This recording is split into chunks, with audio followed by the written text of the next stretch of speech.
Assalamualaikum warahmatullahi wabarakatuh. Anak-anakku kelas 7 yang dirahmati oleh Allah Subhanahu wa taala.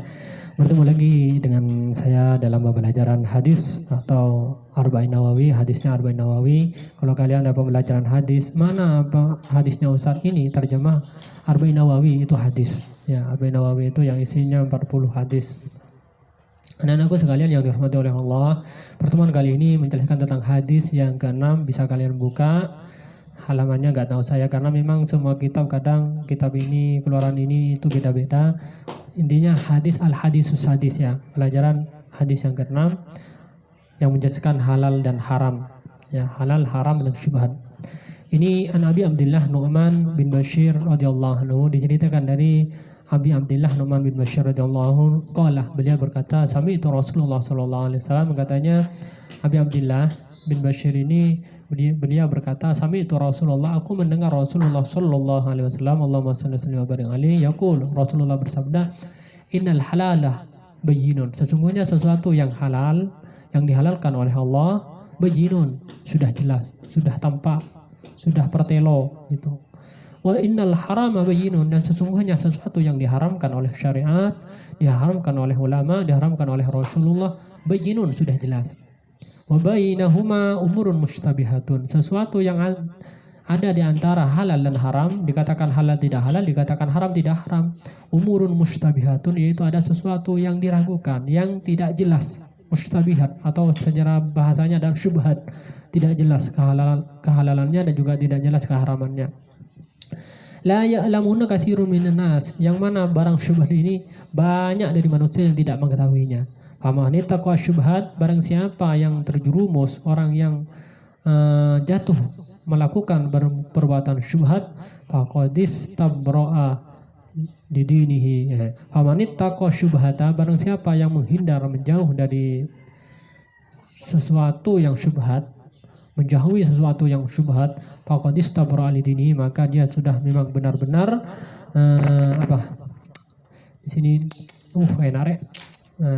Ya, dia membersihkan agamanya, maka dia itu memang membersihkan agamanya dan kehormatannya. Yani orang yang menghindar dari perbuatan syubhat, maka dia itu memang benar-benar membersihkan agamanya, membersihkan kehormatannya. Wa irdihi, wa man waqa fi syubhat, sedangkan orang yang melakukan atau terjerumus melakukan perbuatan syubhat, apa yang terjadi? Waqa'a fil haram, maka orang itu melakukan sesuatu yang diharamkan oleh Allah. Intinya barang syubhat ini lebih condong kepada sesuatu yang diharamkan oleh Allah Subhanahu wa taala. Karra'i, seperti orang yang mengembala. Yar'a haulal himan, yang mereka dia itu mengembala di pinggir, ya, di pinggir sesuatu, di pinggir kebun yang dilarang. Yushiku ayal ta'fihi, yang dikhawatirkan terjerumus di dalam sesuatu kebun yang diharamkan itu. Ala wa inna likulli malikin hima, ketahuilah bahwa setiap pemimpin itu punya tanah larangan. Ala wa inna himallah, dan sesungguhnya tanah haraman Allah, sesuatu yang diharamkan oleh Allah adalah sesuatu larangan Allah, atau kebun larangan Allah adalah maharimuhu, sesuatu yang diharamkan oleh Allah Subhanahu wa taala. Kita ketahui sesuatu yang diharamkan oleh Allah itu sudah jelas, al-halal jelas, haram juga jelas. Ya. Ala, ketahuilah wahai umat Islam, wa inna fil jasadi mudghatan, ketahuilah bahwa di dalam tubuh manusia itu ada segumpal darah. Segumpal darah, idza sulahat sulah jasadul kulluh. Jika gumpalan darah itu baik, bagus, tidak tercampur dengan sesuatu yang diharamkan dan sesuatu yang syubhat, maka semua anggota tubuh dari kaki sampai rambut, telinga sampai telinga kanan, tangan kanan sampai tangan kiri, semuanya dianggap bagus atau indah oleh Allah. Dan ketahuilah, jika segumpal darah ini jelek, buruk, jelek, buruk, tidak baik, maka semua dari ujung rambut sampai ujung kaki ini juga dianggap tidak baik atau buruk oleh Allah Subhanahu wa taala. Apa itu segumpalan darah itu? Ala wahiyya al-qalbi, ketahuilah sesuatu gumpalan darah itu adalah yang jika baik dianggap baik semua anggota tubuhnya, Tapi jika jelek dianggap jelek semua anggota tubuhnya, yaitu gombalan darah itu adalah hati. Apa nak? Hati. Mana hati itu? Di sini nih. Di sini. Hati. Ketahuilah ya. Oleh karena itu jagalah hati dari perbuatan haram. Jagalah hati dari perbuatan yang syubhat. Jagalah hati dari sesuatu yang diharamkan oleh Allah Subhanahu wa taala. Seperti apa Ustaz haram sesuatu yang diharamkan oleh Allah? Banyak. Minum-minuman keras haram. Ya. Mencuri haram. Beli makanan, uangnya dari mana? Halal apa enggak? Kalau halal jelas halal. Kalau haram, ya haram. Enggak, makanannya halal, makanannya bersih Ustaz. Bukan mencuri. Dia itu dikemas dengan baik. Tapi uangnya haram, ya tetap haram.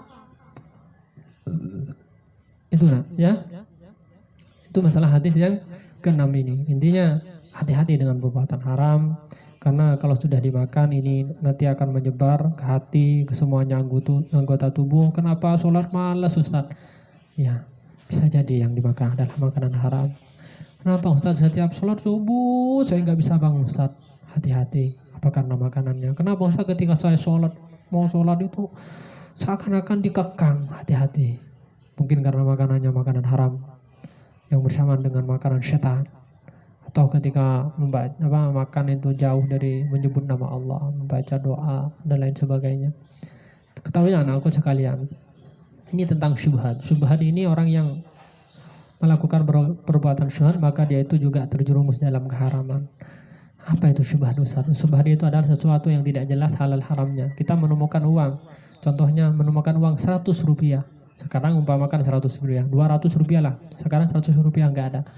Menemukan di tengah jalan. Ini nggak ketemu, ini halal atau haram? Ini orangnya membuang atau memang jatuh? Nah, ini kan uang 200 rupiah. Bayangkan siapa yang mau menghiraukan uang 200 rupiah. Mungkin karena orangnya nyala-nyalain kasang ini dibuang aja. Bisa jadi seperti itu. Bisa jadi orangnya memang jatuh. Kepengin tapi jatuh. Ini kan nggak ketemu. Nah kita menemukan di tengah jalan. Ini bagaimana? Ini adalah sesuatu yang syubhat, yang tidak jelas. Ini haram atau tidaknya. Ini namanya syubhat. Nah, salah satunya. Atau kita menemukan roti separuh di pinggir jalan. Ini kalau nggak dimakan iman. Enak lah, enak. Ini dibuang atau memang jatuh ya? Ini kan nggak ketemu halal haramnya. Jelas halalnya dan haramnya. Ini namanya barang syubhat. Nah, hati-hati. Orang yang terjerumus dalam barang syubhat, melakukan barang syubhat, makan barang syubhat, maka itu memang sudah melakukan sesuatu yang diharamkan oleh Allah. Tapi orang yang menghindar dari barang syubhat, barang yang tidak jelas, menghindar, menjauhi, maka dia itu telah menjaga kehormatan dirinya dan juga menjaga kehormatan agama. Nah, mungkin itu saja pertemuan kali ini. Dan saya pesan belajarlah yang benar. Insya Allah nanti saya tak kirim kisi-kisi tentang hadis ini. Intinya dari hadis pertama sampai hadis ke-6 ini kalian belajar yang benar. Bagaimana teks soalnya seperti apa nanti insya Allah nanti tak kirim. Semoga kalian semuanya bisa menjawab ya di dalam pembelajaran PTS ini. Walaupun PTS-nya secara daring. Kurang lebihnya Assalamualaikum warahmatullahi wabarakatuh.